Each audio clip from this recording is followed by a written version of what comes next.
Assalamualaikum warahmatullahi wabarakatuh. Halo semuanya.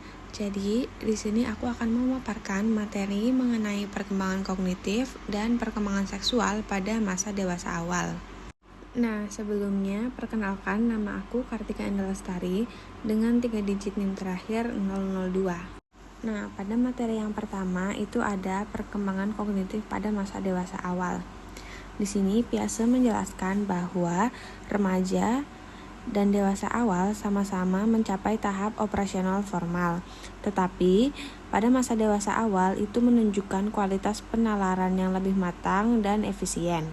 Menurut Perry, remaja cenderung berpikir dualistik, sedangkan dewasa awal berkembang ke pola relativisme total yang lebih nuansa. Selanjutnya ada teori menurut Turner dan Helms, di mana perkembangan kognitif dewasa muda itu memasuki postformal reasoning.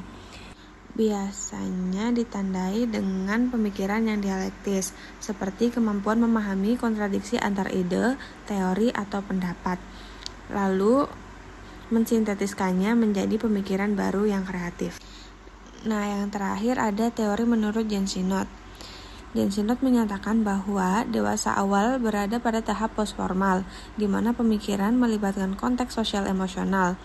Berbeda dengan dilema fisik Piase yang objektif, situasi sosial dewasa penuh dengan emosi dan ambigu, sehingga pemikiran postformal membantu sintetis solutif. Nah, perkembangan kognitif pada masa dewasa awal itu memiliki fase-fasenya tersendiri. Yang pertama, ada fase pencapaian atau achieving stage. Nah, ini tuh fase di awal dewasa saat seseorang menerapkan kecerdasan untuk mencapai tujuan besar dalam jangka panjang, seperti karir atau hubungan sosial. Yang kedua itu ada fase tanggung jawab atau responsibility stage, di mana seseorang mulai membangun keluarga dan mengurus kebutuhan pasangan serta anak. Biasanya ini berlangsung pada awal hingga tengah dewasa. Lalu yang ketiga ada fase eksekutif atau executive stage. Nah, ini tuh biasanya terjadi di masa tengah dewasa, di mana seseorang merasakan tanggung jawab besar ke masyarakat, seperti ke perusahaan atau ke pemerintah. Lalu yang terakhir ada fase reintegrasi atau reintegrative stage. Nah, biasanya ini tuh terjadi pada usia yang lebih tua, tetapi masih pada masa dewasa awal. Nah, biasanya itu fokus pada hal-hal yang benar-benar bermakna pribadi. Nah, di sini juga ada karakteristik pemikiran postformal menurut Jensinot.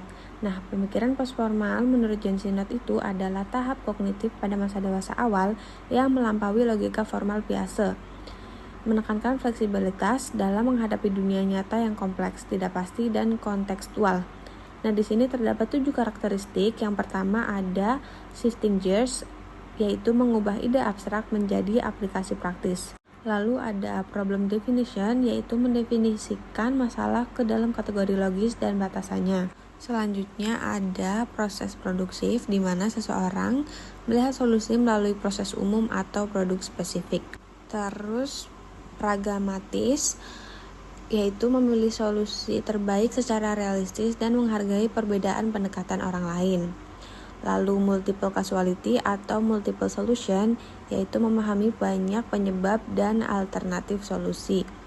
Selanjutnya awareness of paradox, yaitu sadar hasil bisa paradoksal dan tegas menghadapinya.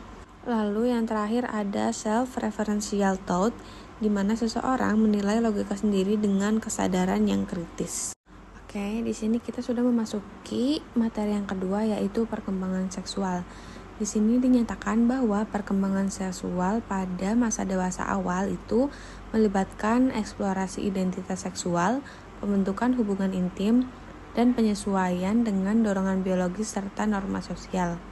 Nah, materi ini tuh difokuskan pada aspek psikologis berdasarkan teori utama seperti Erikson. Biasanya perkembangan seksual pada masa dewasa awal itu terjadi pada usia 20-40 tahun, di mana individu mencapai kematangan fisiologis penuh, termasuk fungsi seksual reproduktif. Fase ini juga ditandai dengan puncak libido dan kemampuan menyalurkan kebutuhan biologis melalui hubungan dengan pasangan. Seperti yang saya katakan tadi, bahwa materi perkembangan seksual ini difokuskan pada aspek psikologis yang berdasarkan teori dari Erikson.